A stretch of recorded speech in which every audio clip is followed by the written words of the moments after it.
Well, thank you all for coming to this wonderful event, the inaugural annual, so mark it down, SAFE Summit. It's going to be a fabulous 2 days. When the Bipartisan Infrastructure Bill, the CHIPS Act, and the Inflation Reduction Act were passed, we decided it was important to start an annual summit in DC to get beyond the why and really begin to ask the how. How do we make sure that these historic investments are successful and accomplish their goals of driving an energy transition without increasing dependence on China, allowing the U.S. to reshore and ally shore? This is why we focus the summit on the entire supply chain, from the minerals all the way to the market. Let me spend a few moments talking about SAFE. When we founded SAFE, the organization formerly known as Securing America's Future Energy, in 2004, the U.S. was fighting 2 wars in Afghanistan and Iraq, and there was a global war on terror. It just seemed ridiculous to waste the blood and treasure due to our oil dependence. The political debate on ending this dependence was the classic 1980s beer debate. Taste great, less filling, drill more, use less. And SAFE was established to focus on this economic and national security challenge and end this dependence by using our domestic resources with the highest environmental standards, using that oil as efficiently as possible with increased fuel economy standards, and diversifying away from oil as a sole transportation fuel, principally by the electrification of transportation, where we can use domestic, stable, and diverse energy to power our transportation system. We created an Energy Security Leadership Council of retired admirals and generals and business leaders who use lots of energy to advocate for ending this economic and national security threat. We were fortunate to team up with Frederick W. Smith, the founder and executive chairman of FedEx, who you'll hear from soon, who understands the importance of oil to the global mobile economy, and General P.X. Kelly, the 28th Commandant to the Marine Corps. They were all instrumental in getting the first fuel economy passed in 30 years and the first ever fuel economy for trucks and heavy-duty vehicles. And the ESLC remains the beating heart of our organization. SAFE and the Electrification Coalition are atypical in Washington. We're not a trade association or a traditional think tank. We're not on the red team or the blue team. We are not wedded to one technology ad infinitum. We are a mission-driven organization that looks for the best solutions, then studies and educates about them, and finally advocates legislative and regulatory change and partners with private sector and investors. We're guided by the doctrine of the great Jerry Garcia of the Grateful Dead, when he said, someone has to do something, and it's just pathetic, it has to be us. This has led to our growth of issue areas that matter. We now have 5 initiatives and organizations to accomplish our goals. We are thinking systemically about these problems. We need to concern ourselves with putting people first, getting them where they want to go and the goods they need safely, affordably, and cleanly. We need to make sure that we have the minerals and materials to accomplish this goal as we transition from a fossil fuel-based world to a minerals-based world. Finally, we need to make sure we have the reliable, clean, and affordable energy we need during this mid-transition and to reindustrialize our country and of our allies, especially in the face of aggression from authoritarian regimes. We established the Electrification Coalition as a sister organization in 2008, before mainstream EVs even existed, to develop a plan for mainstream adoption. The EC published an electrification roadmap and fleet electrification roadmap offering recommendations to the country. As many of these recommendations have now been put into law, and so much more is known about EVs, the EC plans to release a new electrification roadmap 2.0 later this year. The EC decided it was not enough, at the time, the EC decided it was not enough just to focus on policy, and has established itself as a roll-up our sleeves type of organization, working with businesses, states, cities, and at the federal level. We'll cover many of these topics tomorrow as we focus on deployment and the market. Today we'll spend most of our time talking about the supply chains. We opened our Commanding Heights initiative just over 5 years ago when we were concerned that we'd go from the Saudi frying pan into the Beijing fire. It is comprised of a Center for Critical Mineral Strategy, a Center for Strategic Industrial Materials, and an American Semiconductor Center. If it is in an F-150 Lightning or an F-35, we care where and how it is built and sourced. We added the Grid Security Project to make sure that we would have a reliable grid to power our transportation sector, and we are now focusing on the abundant energy we will need to reindustrialize, as it takes huge amounts of energy to crush rock and smelt and process it.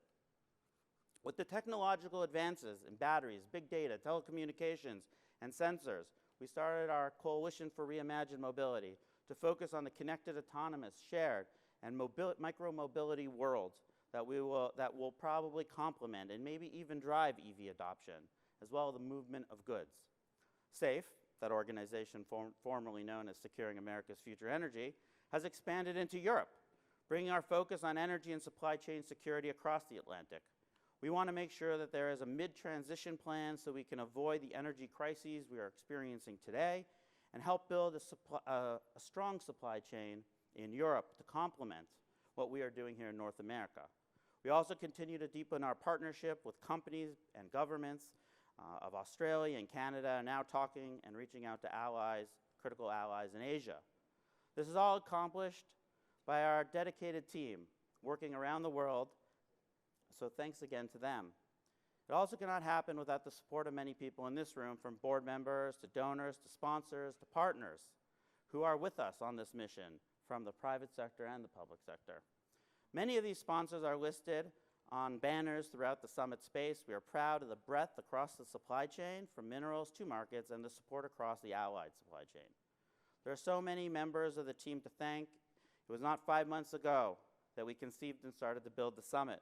Thanks to Jeff Gerlach and Ellery Salick for quarterbacking the event from the beginning. Thanks to the development team of Kevin Cowell, Gorang Wakade, and Alyssa Siddiqui.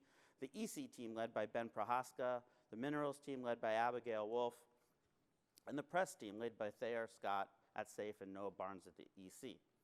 We see a year ahead of deepening our global networks in Canada, Australia, Europe, with Chile, Japan, and others. We have a big challenge ahead. SAFE believes we are best if we work together and infuse our values into our supply chains, using radical transparency from the mine all the way to the market. If we can do that, we can reduce emissions and protect the democratic world from the joint challenges we all face. It is with that in mind that I am pleased to introduce Chairman of SAFE and one of our original ESLC members, Admiral Dennis Blair. Admiral Blair served as the Director of National Intelligence from January 2009 to May 2010. He led 16 national intelligence agencies, administering a budget of $50 billion and providing integrated intelligence support to the President, Congress, and operations in the field. Prior to retiring from the Navy in 2002, after a 34-year career, Admiral Blair served as Commander-in-Chief of the U.S. Pacific Command, the largest of the combatant commands.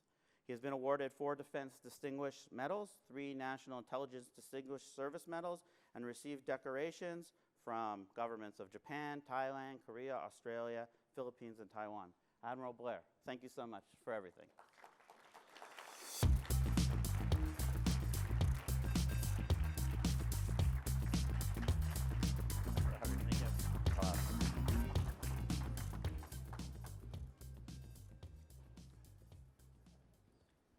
Well, good morning, everyone, and welcome especially to those of you who are here this morning rather than a little bit later in the day, the usual Washington time. We admire your dedication, not quite up to military standards, but getting there.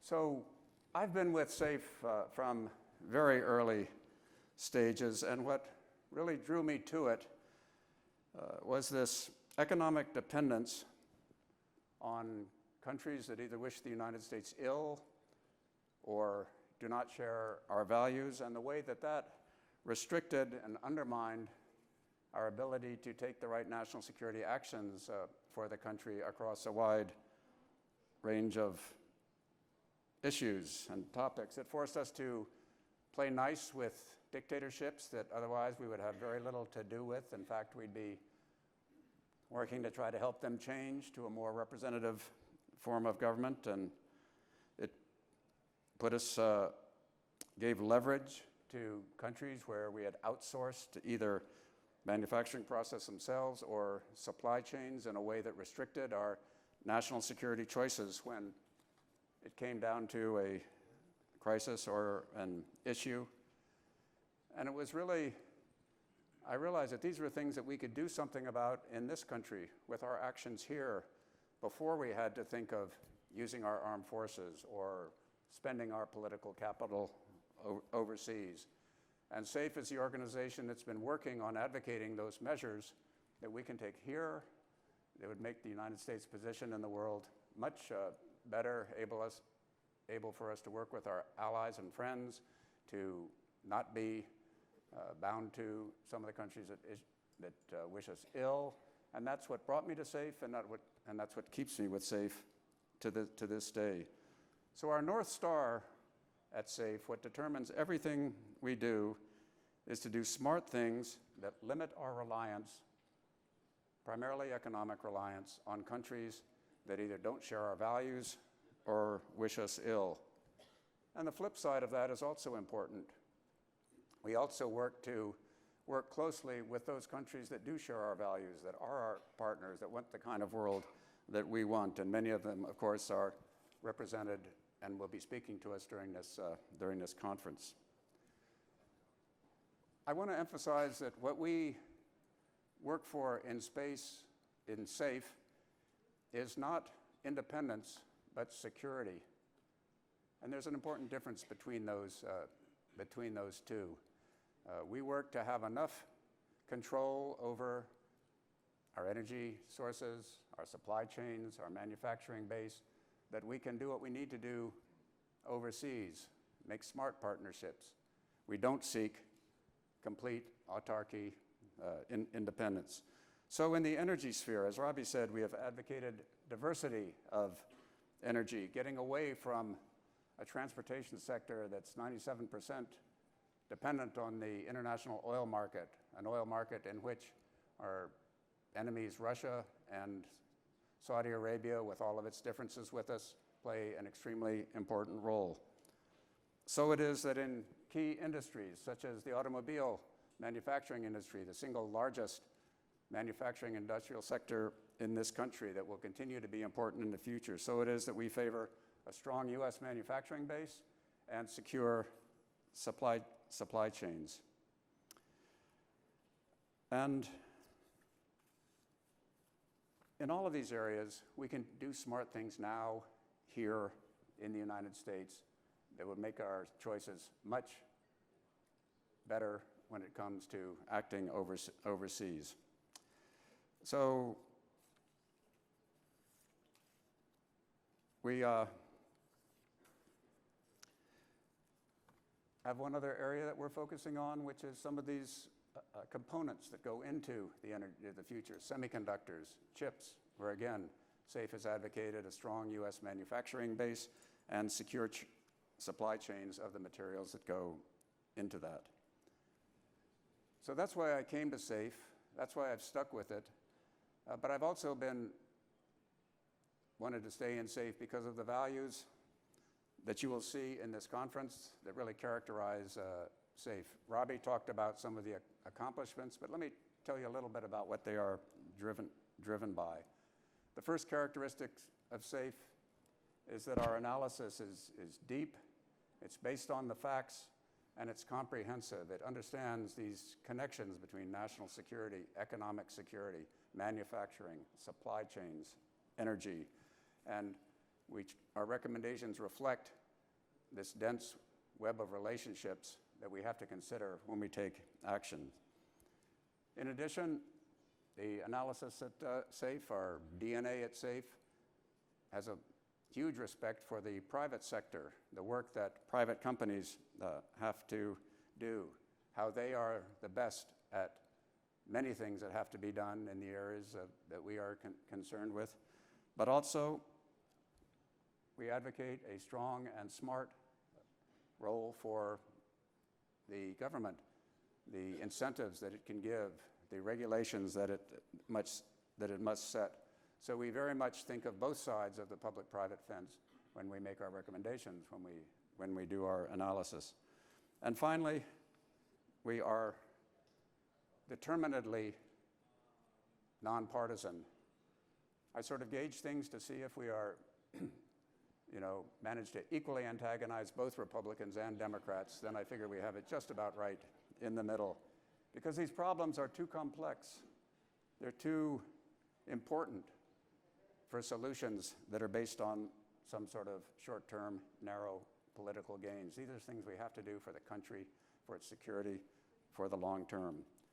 So I'm sure that you will see these objectives, these values reflected in this summit that we will be conducting for the next day and a half, and then we'll repeat in future years, trying to bring together and take advantage of all of the talents, experience, and energy that all of you and the organizations you represent have in order to do the right thing for not only the country, but for this group of like-minded countries that are trying to build a future world in which our kids and our grandchildren will have all of the advantages that we have had being as part of this group at this time. So roll up your sleeves. Thanks once more for coming, and we look forward to all of your contributions for the next day and a half. Thanks very much.